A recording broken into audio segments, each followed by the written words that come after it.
오늘의 출애굽기 30장 말씀 여러분과 함께 나누겠습니다. 여러분과 말씀 나누기 전에 잠깐 이제 말씀드리면, 여러분 지금 우리 출애굽기 30장에 그 향단과 물두덩, 물두덩과 그 다음에 관유와 그 다음에 이런 것들을 지금 우리가 출애굽기 30장을 통해서 이제 읽었잖아요. 분향단, 또 속전, 또 물두멍, 이런 것들을 이제 읽었어요. 향에 대해서. 근데 이거를 그동안 알았나요? 그동안? 몰랐죠. 이게 이제 구약에 있어서의 적용이 되는 거라고 생각을 하는데, 구약에 있어서만 적용되지 않아요.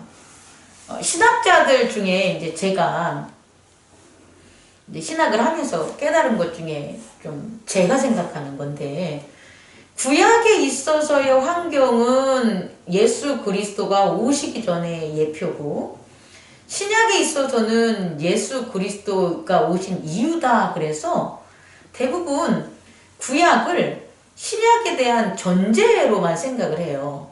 근데 이제 저는 전제로 생각하라고 하세요. 근데 중요한 건 뭐냐면, 구약에서 예수 그리스도를 그 구원을 믿었던 자들이 예수 그리스도의 부활과 함께 그들이 부활이 됐단 말이에요.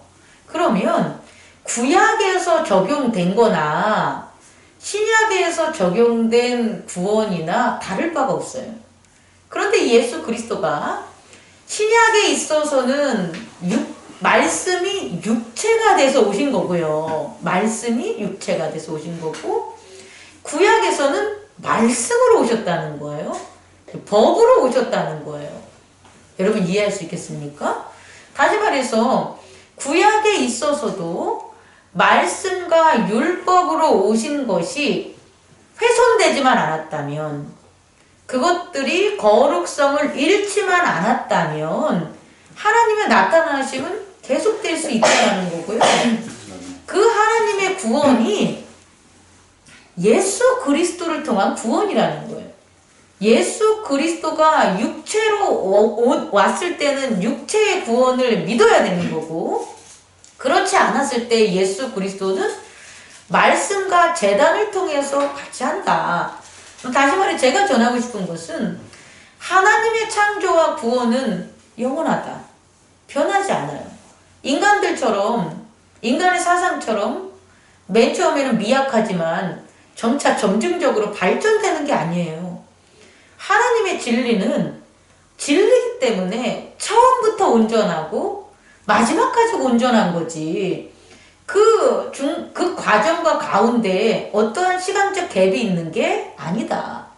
근데 형태는, 모양과 형태가 왜 하나님의 구원 방법이 변화스럽냐를 본다면, 그건 하나님이 변화된 게 아니라 인간의 타락과 구원의 이 변곡점 때문에 그런 거라고요. 인간이 타락하고 다시 인간이 구원을 향해서 순종하고 오는 그 변화 때문에 양상이 변화된 것처럼 보이지만 사실은 그렇지 않다. 인간이 변하는 것 뿐이지, 인간의 시대가 변하는 것 뿐이지, 하나님께서는 동일한 구원 방법으로 우리에게 함께 하신다. 그렇다면 구약의 출애굽기에 이 모세에게 준 이 언약은 지금 이 이스라엘인들에게 내려가서 전한 율법이 아니에요. 이건 지금 산에 있는 거예요. 하나님과 모세와 단둘이 지금 모세에게 얘기하는 법들이에요. 그러니까 이건 완전 오리지널이고, 완전히 이것은 인간의 어떤 불순종의 어떤 그게 가미되지 않는 그 구원이라는 거예요. 이 말씀 자체가, 이 지금 법이. 그래서 이 말씀의 법이 진리라는 거예요, 여러분. 그리고 이 말씀의 법은 구약에서 이렇게 적용이 됐다면 오늘날 있어서 우리들도 분명히 적용이 돼야 된다는 거예요. 그런데 형태는 틀려졌겠죠. 그것을 나타나고 거행하는 제단의 법적인 것은 분명히 변화가 있겠지만 중요한 건 그 원형의 진리는 그대로라는 거예요. 그래서 우리는 구약의 이 제단을 통해서 신약에 있어서 교회들이 간과하는 것들, 예수 그리스도만 믿으면 돼. 예수 그리스도 나 믿어. 라는 그런 퉁치는 어떤, 믿음? 퉁치는 방법. 오히려 그것들이, 더 거룩해지는 걸 막는 거였을 수 있다. 그래서 예수 그리스도를 통하여 더 세밀하게 어떻게 적용되고 있는지를 깨달아야 된다. 그리고 그 깨닫는 저와 여러분들이 되기를 원합니다. 그래서 첫 번째 전할 것은 분향단인데요. 분향단의 이제 위치를 저는 볼 거예요. 뭐 어떻게 만들어지는 게 아니라 그 위치를 보면 6절 그 제단을 증거계 위 속죄소 맞은편 곧 증거계 앞에 있는 휘장 밖에 두라. 그럼요, 요것을 갖다 간단하게 얘기하면 그 제단 분향단은 무엇의 맞은편에 있냐면 증거계 맞은편에 있는 거예요. 증거계 위에는 속죄소가 있고요. 그 속죄소는 그룹이 그 날개를 감싼다고 했고 내가 너희와 만날 장소라는 거예요. 여러분 요걸 본다면 지금 이 속죄소에서 우리를 만나는데 그죠? 내가 너희와 만난다는 것, 너와 만난다는 것은 내가 모세와 만날 것이요 제단에 있는 사람과 만난다는 거 아니에요? 속죄소에서. 그런데 그 앞에 뭐가 있다는 거예요? 회막이 있다는 거예요. 그리고 회막 앞에 뭐가 있다라는 거예요? 분향단이 있다라는 거예요. 여러분 그렇다면요 우리가 흔히 신학적으로 들은 교리 중에 하나가 예수 그리스도가 돌아가심으로 성막의 휘장이 잘라졌어 라고 하잖아요. 그죠? 그래서 휘장이 이렇게 잘라짐으로 그 휘장이 막았던 게 뭐냐면 속죄소와 뭘 막은 거예요? 분향단을 막은 거잖아요. 그래서 우리도 마치 휘장이 잘라졌으니까 우리 맘대로 우리는 하나님에게 갈 수 있어. 우리 맘대로 드려지는 제단을 하나님께서 다 받아주실 거야 라고 착각할 수가 있는데요. 아니라는 거예요. 여기서 휘장이 잘라진 것은 예수 그리스도의 나라에서만 적용이 되는 거예요. 우리에게 휘장이 잘라졌다는 게 아니에요. 우리는 여전히 육체가 있는 사람들이에요. 여전히 죄가 있어요. 우린 사람이에요. 여러분 이해할 수 있겠습니까? 우리에게 있어서 그 예가 적용된 게 아니라는 거예요. 예수 그리스도의 부활이 있는 그런 체인지, 부활의 나라에서 휘장이 없어진 거지. 우리들이 살고 있는 지금의 교회와 지금의 이 육체가 있는 여기서 휘장을 없앤 게 아니라는 거예요. 여러분 꼭 깨닫기 바랍니다. 그런데 이 휘장이 잘라졌다는 의미를 교만하고 경고망동해서 예수 그리스도의 부활의 몸에 적용된 거를 지금 예수 그리스도를 따르는 우리들에게 적용해서 느슨한 거룩하지 않는 제사를 드리기 위해서 구약의 율법들은 필요 없어. 구약의 이런 제단들은 요식행위야 라고 해가지고 기독교 선조들이 어떤 면에서 모든 것들을 다 삭제해버렸어요. 그런 것들이 오히려 요식행위로 가면 안 되지만 그런 진리까지도 그렇게 거룩하게 나아가는 인포메이션, 깨달음까지도 제거해버렸다는 거예요. 그래서 내 멋대로 드려도 된다라는 것들, 내 멋대로 어떻게 해도 괜찮다는 식의 오늘날 교회들이 저는 많이 생겨났다고 봐요. 이것은 우리가 회개하고 각성해야 된다. 휘단의 장막이 찢어진 것은 우리가 찢어진 게 아니라 그리스도 예수의 부활의 그 몸이기 때문에 그 몸은 더 이상 부활한 새로운 거듭남의 그런 새 몸이기 때문에 그 장막이 필요 없는 거지. 그 새 몸에 대한 부활의 언약을 십자가의 언약을 제대로 하지 못한 자들에게는 그거는 여전히 그건 해당 사항 없다. 다시 말해 우리가 회장문을 잘라지는 그와 같은 것을 하려면 우리는 못한다. 우리는 어떻게 해야 되냐? 그리스도 예수 안에서 부활의 언약을 새로운 거듭난 성령의 거듭난 그런 말씀과 몸으로 물과 성령의 거듭남으로 우리가 했었을 때 그게 이루어지는 것. 그리스도 예수 안에 있을 때 이루어지는 거지. 그렇지 않았을 땐 아니다라는 것을 여러분에게 첫 번째로 말씀드리고 싶어요. 그래서요. 우리의 육체인 에고는 여전히 휘장이 있다라는 거예요. 그래서 우리의 육체로는 제사를 드리면 안 된다는 거예요. 오늘 이렇게 휘장을 두고 앞에서 분향단을 세우라는 것은 너희가 나를 만날 때 육체로 만나라는 게 아니라 영으로 만나라는 거예요. 그 영이 뭐냐면 분향단의 향기로운 향이라는 거예요. 그리고 이 분향단에는 어떻게 해야 되냐면 아침과 저녁으로 이 향기로운 향을 계속 살으라는 거예요. 다시 말해 아침에 일어나서 그 등불을 켤 때 그 불을 갖다가 잘 간수할 때 그 분향단의 불을 갖다 향을 꺼지지 않게 하고 또 밤에 저녁 때 또 등불을 켤 때에도 이 향을 갖다가 계속해서 해서 8절 여호와 앞에 끊지 못할지며 다시 말해 끊어지지 말아야 된다는 거예요. 우리의 영적 제사는 하나님 앞에 나아가는 제단은 끊어지면 안 돼요. 계속 해야 되는 거예요. 우리가 하나님과 그리스도의 제사장이라고 요한계시록에 분명히 언급되어 있고 확인한 것처럼 저와 여러분들은 교회 안에 함께하는 자들은 하나님과 그리스도의 제사장이다. 그럼 하나님과 그리스도의 제사장은 뭐 해야 되냐 봤더니 이 향기로운 향, 영적 제사를 아침과 저녁으로 끊이지 않고 해야 된다. 그것을 저와 여러분이 하길 바랍니다.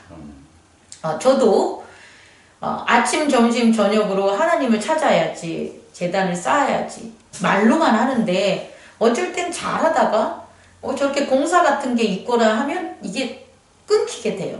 그래서 제가 지금 이 말씀을 정말 안 받은 거죠. 근데 오늘 이 말씀을 나누는 저와 여러분이 말씀으로 맹세를 하는 거예요. 거룩한 제사장은 아침과 저녁에 향이 끊이지 않는다. 그렇다면 우리가 눈을 뜰 때 아침에 또 눈을 감을 저녁 때 이런 향기로운 영적 제사를 꼭 지키자. 저는 이 교회에서 드리고 여러분들은 여러분들의 가정과 여러분들이 시작되는 그곳에서 이걸 지키자라는 것들을 여러분과 함께 결연했으면 좋겠어요. 네. 그래서 첫 번째는 이 향기로운 향의 영적 예배는 끊이면 안 된다는 걸 알아두시고요. 두 번째는요.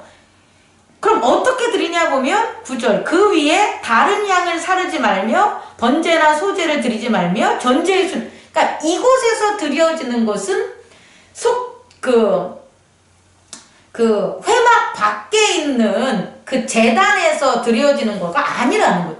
이곳에서 드려지는 것은 그 밖에 제단에서는 우리가 지난 시간에 29장에서 배웠지만 번제, 소제, 거제, 화목제, 여러 가지 제단의 그런 방법이 있잖아요. 요제, 이런 전제, 이런 방법들이 있는데 이런 것들은 회막 들어오기 전에 성소 들어오기 전에 있는 그런 제단에서는 해도 돼요. 근데 중요한 건 이 성소 안에 있는 분향단에서는 오직 한 가지 제사만 드리라는 거예요. 그게 뭐냐? 분향한 향을 드리는 영적 제단을 쌓으라는 거예요. 이해할 수 있겠습니까? 그리스도 예수 안에서의 우리들의 속사람은 항상 영적 제사를 드려야 되고요. 밖에서 있는 우리들의 겉으로 이렇게 하는 육체는 여러 가지 죄를 빨리빨리 씻고 또 많은 죄, 적은 죄들을 갖다 다스려야 되니까 제단을 제각기 쌓아도 돼요. 하지만 이 안에 성소에 들어가는 제단, 속죄소 안에 들어가는 제단, 그리스도 안에 거하는 것은 오직 한 방법밖에 없다. 그 방법을 따르는 저와 여러분 되기를 원합니다. 두 번째는요, 우리가 두 번째 알 수 있는 건 속전에 대한 건데요. 이스라엘 자손의 수효를 조사할 때에 조사받는 각 사람은 그들이 계수할 때에 자기의 생명의 속전을 여호와께 드리라. 그래요. 이게 사실은 속전이 나중에 이제 성전세로 가는데, 이 속전은 뭐냐면요, 여호와의 백성이 몇 명이냐 이거예요. 그러니까 이 속전의 이 계수는요, 이 수요는요, 여호와의 백성, 그의 나라의 인구조사란 말이에요. 이 인구조사에 들어가냐 안 들어가냐는 되게 중요한 거예요. 들어간다는 것은 하나님의 백성이기 때문에 하나님 나라의 율법의 그 테두리 안에 있다라는 거고, 이 수요에 들어가지 않는 자는 하나님의 다스림과 보호 아래 속해 있지 않는다는 거예요. 그러면 아니 무슨 하나님이 아니 뭐 자기 백성 삼아서 그냥 신인데 돈도 안 밝히고 당연히 그냥 보호해 주셔야지, 아니 무슨 속전이라고 해가지고 이 세를 받아? 오늘날 이런 생각한 사람들 되게 많아요. 아니 무슨 교회에서 아니 뭐 이렇게 교회가 예수님이 다 나눠줬는데 왜 헌금을 받고 뭐 할 때 돈을 받아? 이런 사람들 되게 많아요. 근데 잘못된 생각들이에요. 이건 하나님도 모르고 율법도 모르고 예수님의 가르침도 모르는 자지, 예수님 또한 그의 제자들에게 성전세를 낼 때 내라고 해요. 그래서 물고기 해가지고 물고기 속에서 그거 꺼내가지고 바치게 하잖아요. 다시 말해 이 성전세의 기원인 이 속전, 이건 뭐냐면 누구나가 나의 백성이라면 15절 너희의 생명을 대속하기 위하여 여호와께 드릴 때, 너희의 생명이라는 것은 뭐냐면 이 세상에서는 죄가 있기 때문에 하나님이 보호를 안 해주는데, 이 세상에 하나님의 나라를 이렇게 값없이 만들어 주신 거란 말이에요. 이 성전, 성막을 이렇게 섬기는 백성들에게는. 그러면 그게 뭐냐면 너희의 생명을 이미 내가 샀다라는 거예요. 내가 너희의 생명을 이미 내가 구해줬다는 거예요. 그럼 그거에 따라서 증거가 있어야 되는 거잖아요. 증거. 그럼 니들이 제일 좋아하는 게 그 증거가 돈이라는 거예요. 세상 사람들이 다 잊어요. 이 육체를 가진 사람들이 다 잊어요. 중요시 안 여기는데요. 이 돈에 대한 기호는요, 잊질 않아요. 나한테 누가 애들도요, 꼬맹이 같은 애들도요, 10,000원 주면 그 사람을 잊지 않아요. 근데 100원 주면 그 사람을 잊어버려요. 그만큼 돈이란 게 인간들에게 있어서의 증표가 되기 때문에 그러는 거예요. 하나님이 돈을 좋아해서가 아니라 너희들에게 표가 될 수 있는 것 중에 가장 니들의 효과적인 게 뭐냐 그러면 돈인 거예요. 그래서 15절을 보면 부자라고 해서 더 내지 말고 반세계를 내고, 가난하다고 해서 덜 내지 말라는 거예요. 동일하게 부자나 가난한 자는 반세계를 내야 되는 거예요. 하나님의 백성의 인구조사에 들어간 자는, 여러분 이해할 수 있겠습니까? 이게 바로 중요하다. 왜? 그럼 이게 뭐냐 봤더니 이것을 취해서 속전을 취하여 회막에 봉사에 쓰라라는 거잖아요. 그러면 가난한 자도 반세계를 내서 회막에 쓰이는 봉사에 한 거고, 부자도 반세계를 내서 회막에 쓰이는 그런 봉사에 쓴 거예요. 그럼 부자나 가난한 자나 생명을 구원받는 거에 있어서는 차등이 있다라는 거예요? 동일하다는 거예요? 동일하다는 거예요, 여러분. 그럼 오늘날 우리가 이것을 적용하면, 아까 분향단에 있어서는 그리스도 예수 안에서의 영적 제사를 얘기했다면, 속사람에 대한, 그럼 이 속전에 대해서는 뭐냐면 적어도 이건 적은 거예요. 반세겔은 적어도 교회 안에 나오는 분들은 그날 100원이 되든 500원이 되든 가장 작은 걸로 한다면 1,000원이 되든 그것에 대한 헌금을 내시라는 거예요. 그게 많고 적은 게 아니라 많은 자나 적은 자나. 왜냐?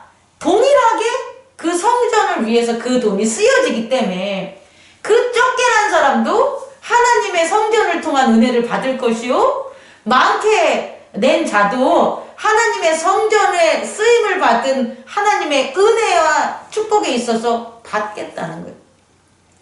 교회가 축복을 받을 때, 회막이 축복을 받을 때 하나님의 나라의 백성들의 생명이 보존될 때 동일하게 보존된다라는 거예요. 깨닫기 바랍니다. 이게 하나님의 법이다. 그 다음에 이제 세 번째는요, 물두멍에 대한 건데요. 물두멍은요, 회막에 들어갈 때, 다시 말해 제사장이 회막, 성막 안에 들어가기 전에 밖에 있어요, 물두멍이. 물로 씻어 죽기를 면할 것이요. 다시 말해 제사장은요, 제사를 드리러 회막, 다시 말해 성소 안에 들어가기 전에 반드시 그의 죄를 뭐 해야 된다? 씻어야 되는 거예요. 이 죄는 물로 씻는 것은 있잖아요. 자범죄예요. 예수 그리스도가 씻어주는 것은 성막에 들어가서 하는 거고요. 자기가 성막에 들어가기 전에 지은 죄에 대한 자각이 있는 죄들이 있어요. 이 죄들은 반드시 뭐 하라는 거예요? 성소에 들어가기 전에 물로 씻으라는 거예요. 그럼 예수님께서 신약에 있어서 우리들에게 어떻게 가르쳐 줬냐면, 송사 분쟁이 있는데 너희들이 송사하기 전에는 예배 드리러 가야 되는데 송사를 하고 있다면 반드시 그걸 뭐 하라 그래요? 용서하고 해결하고 가라고 하잖아요. 이게 바로 이 예라는 거예요.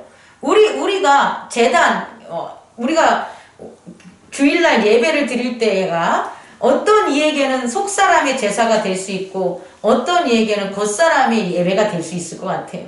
근데 중요한 건 속사람의 예배가 되기 위해서는 겉사람이 뭐 해야 되냐? 자기의 죄를 씻어야 돼.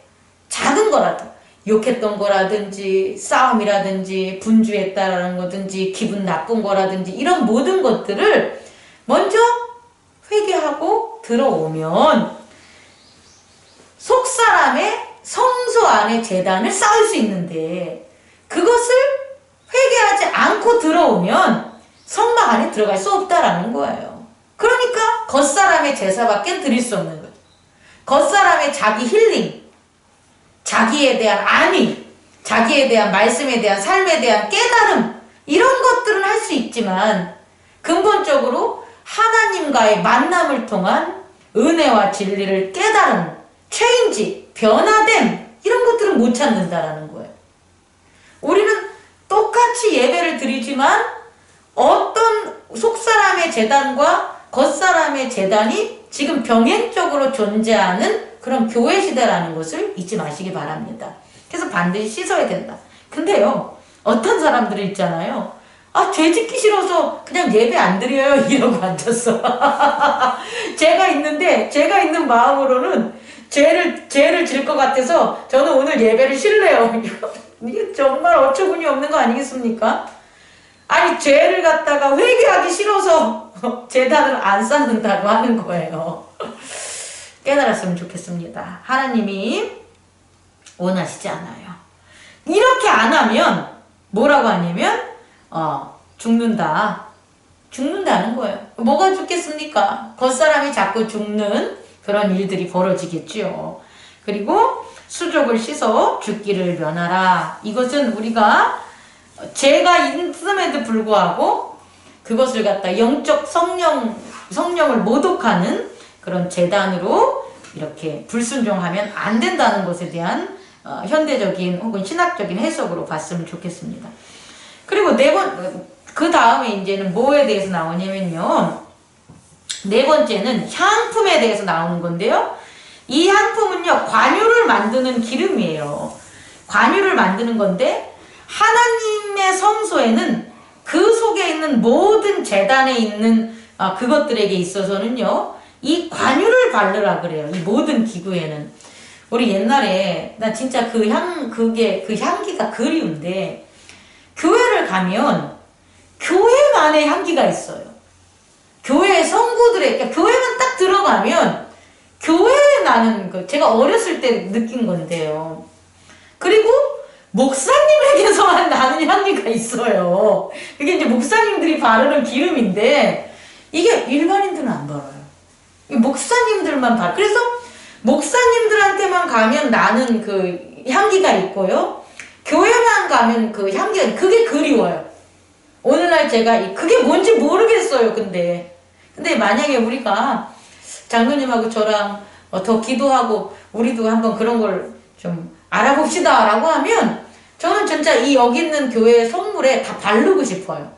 그래서 이게 집에서 쓰는 뭐 테이블이야, 내가 어디 학교에서 있는 거, 그러면 얘를 그냥 막 다루는 거예요. 마음 자체가 겉사람의 조심성이 없는데, 근데 교회만 오면 야, 이 향기가 틀리고 이 선물들이 이게 틀려, 내가 사용한 거가 틀려 라는 걸 감각적으로라도 알게 해주면 감각적인 죄를 안 져요. 오히려 더 조심스럽게 하는 게 있죠. 이것들은 장기적으로 저와 여러분들이 해결해야 될 부분이라고 봐요. 요는 뭐냐면 하나님의 성소에 있는 성물들에게는 다 뭐라고 하자? 관유. 그 관유를 바르라고 그래. 그리고 제사장에게도 관유를 이렇게 해요. 이 뒷부분에 나오는데 중요한 건 이것들은 29절, 그것들을 지극히 거룩한 것으로 구별하라는 거예요. 아니, 그 기름을 바르고 안 바른 게 기름을 발랐다고 하나님의 것이 아니에요. 그런데 그 기름을 발라두면 그곳에 들어가는 자가 구별된다라는 거예요. 근데 우리는 구별하지 못해서 죄를 짓는 거걸랑요? 구별하지 못해서 하나님의 제단을 갖다 침범하는 거걸랑요? 결국은 우리 스스로가 구별할 수 있는 것의 방법을 이 법을 통해서 가르쳐 줬다는 거예요. 그리고 더 중요한 건 뭐냐면, 이거를 이 성막에 있는 성구들에게만 하는 거지, 너희들 집에 있는 가정기계, 기구들에게 바르지 말라 그래요. 구별하는 거니까. 그렇게 바르면 너희들은 이제 죽는다 라는 것들이 나와 있어요. 그리고 30절에 보면 너는 아론과 그의 아들들에게 이제 기름을 바르라. 제사장 직분을 하니까. 그리고 32절 보니까 사람의 몸에는 붓지 마라. 만약에 사람의 몸에도 그 제사장이 바르는 기름을 하면 제사장이나 사람이나 구분이 되겠어요? 안 되겠어요? 안 되죠. 그러니까 사람들이 구별을 안 한다고, 니들이. 그래서 니들이 벌 받는다는 거예요. 그래서 제사장의 거와 사람의 것은 반드시 뭐 해야 된다? 구별을 해야 된다. 이것에 대해서 예수님께서는 신학적으로 뭘 얘기해 주셨냐면요. 가이사의 것은 가이사에게, 하나님의 것은 하나님에게다. 내가 세상에 드려지는 사람이라면 세상에 향수, 불 뿜기고 분내 내고 살아도 돼요. 근데 그게 아니라 내가 하나님에게 드려지는 거면 누가 내 옆에 있어도 이 사람이 하나님에게 드려지는 향기가 나. 물론 이제 감각적인 건 아니겠죠. 그건 이제 말씀으로 거듭나서 그 사람에게서 나오는 정말 향기겠죠. 하지만 감각적으로라도 구별이 돼야 되는 거예요. 교회에 올 때와 교회에 오지 않을 때와 구별해야 되는 거예요. 이 예배 드릴 때 입는 옷과 예배 드리지 않을 때 입는 옷이 저는 구별돼야 된다고 봐요. 왜냐면 안 구별돼도 돼. 하지만 은혜가 없다라는 거예요. 하나님이 그걸 원한다고. 왜? 니네가 동일한 이 세상에 살아가도 나한테 올 때와 세상에 있을 때랑 구별하라는 거예요. 그 구별하는 저와 여러분 되길 원해요. 물론 그 구별이 겉에 감각적인 것들이 사람을 죽이고 살리는 건 아니지만 그것부터 우리가 시작을 한다면 더 구별하는 마음으로 가지 않을까요? 더 거룩하게 하나님의 제단을 쌓으려고 겉사람이 노력하지 않을까요? 저는 그걸 여러분에게 드리고 싶어요. 갑자기 설교를 하다가 생각이 난 건데 그 기름을, 그 목사님이 바를 기름을, 그 향수를 어디 가서 사야 될지. 성구점가.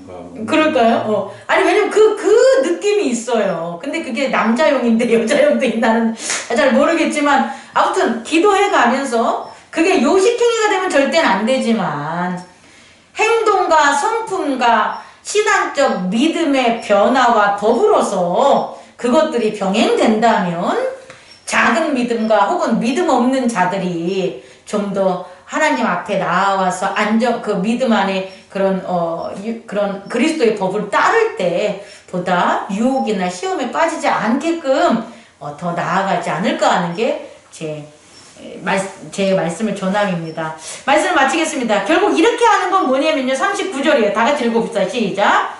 내가 여호와를 위하여 만들 향은 거룩한 것이니 너희를 위하여는 그 방법대로 만들지 마라.